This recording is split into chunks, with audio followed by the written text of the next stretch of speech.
Target marketing. Oh, target marketing only works when you know the person's name and the demographics of them.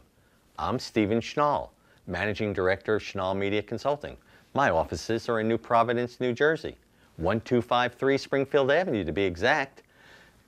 My email is stephen@schnallmedia.com. Now you know my data.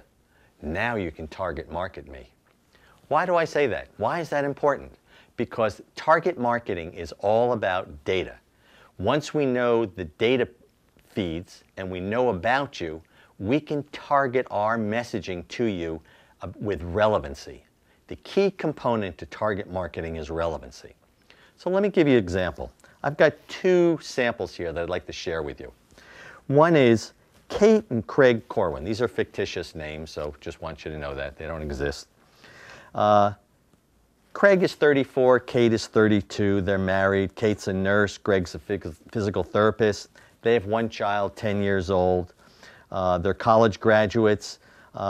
They like to snowmobile. They have a lot of the convenience things in banking. They have a combined income of $89,000. We know that they have $35,000 in savings. And they recently moved within the last 3 years. A lot of interesting facts, okay? Then we have another person who's another particular individual. Her name is Barb Olette. Barb lives with her parents. Okay, she's 28, divorced, is a accounts payable supervisor at a supermarket, is a high school graduate. She has a hobby of antiques, and she's got a $38,000 income. Not much in savings. She has a car loan. She uses some home banking, and she's been living with her parents since she's been divorced.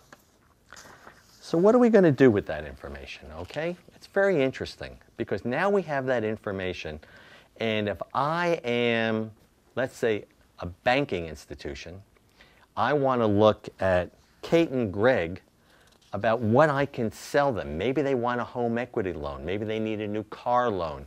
Maybe they need some sort of personal loan that they're looking for something. Maybe we want to get them to go online with their banking relationship. Maybe we want to get them into an ATM card or something of that nature. So we're going to send them a couple of different things. First, we're going to send them a personalized direct mail letter. And it's going to issue them an offer. You see there's a QR code there. Going to give them a free gift card for $100 at the local Lowe's. And it tells them, because we're trying to get them on this particular campaign, about a local mortgage, because we think they may be in sync for a mortgage. So we're going to give them all of that information, which is going to drive them to a microsite. And the microsite is where they register and fill out more information about what they're actually looking for, with useful tools and things like that. So now we also can do this with a smartphone. All right? So we've got the same thing that we're going to do for Barb, because we know that Barb has a smartphone. So we're going to get a QR code that's going to drive Barb to a mobile site where she can be contacted for her financial needs. So what we're looking at here is we've done some personalized graphics. We've got a personalized microsite for both of them, so when they're welcomed to either Barb or Kate or Greg. We've got the personalized emails that show a picture of a husband and wife with a 10-year-old child in it and moving day. So we're doing everything. We're giving them a local banking officer and her photograph and how to contact that person, the coupons attached, the microsite there for going to the store and utilizing it. So as you can see, we've got all of these things moving day that is relevant to those two recipients. But the more important thing that when it comes to target marketing is the metrics. We've got to track all this stuff. If we're not tracking it and knowing what their actions are, we've got nothing. Because now we can do the follow-up in a proper manner. If we get no reaction, that automatically triggers a certain secondary step. If we get an initial reaction where they use the QR code and they fill out some information, what's our next step? There's another rule there for following up on that area. If they contact the mortgage person at the local bank, we have a step there. So every cause has an action that goes with it. So they're trigger points, but it's all based on the metrics that we're seeing, because everything that we do is the evolution of that person's contact based on this campaign.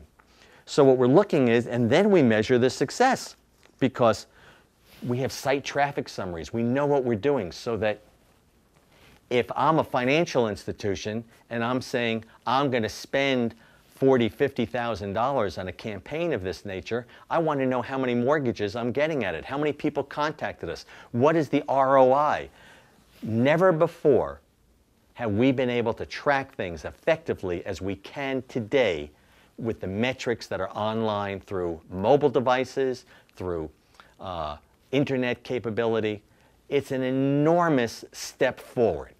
And if we use these tools properly, we can get fantastic results, much better than the old static way of a newspaper ad or a radio spot or a TV spot that you really didn't know if you were getting any results. So the key to target marketing is relevancy. If we do it properly, we can get fantastic results with several different causes of action based on the contact points that we're getting from the particular customer. So I'm a big fan of target marketing. I do a lot of my business around it. Most of my customers come to me because of this. And I suggest to you, examine it. Look at it. It is a very cost-effective means of achieving outstanding results. If you have comments, questions, or anything like that, respond to me on the blog. I'd love to hear from you. But until then, see you then.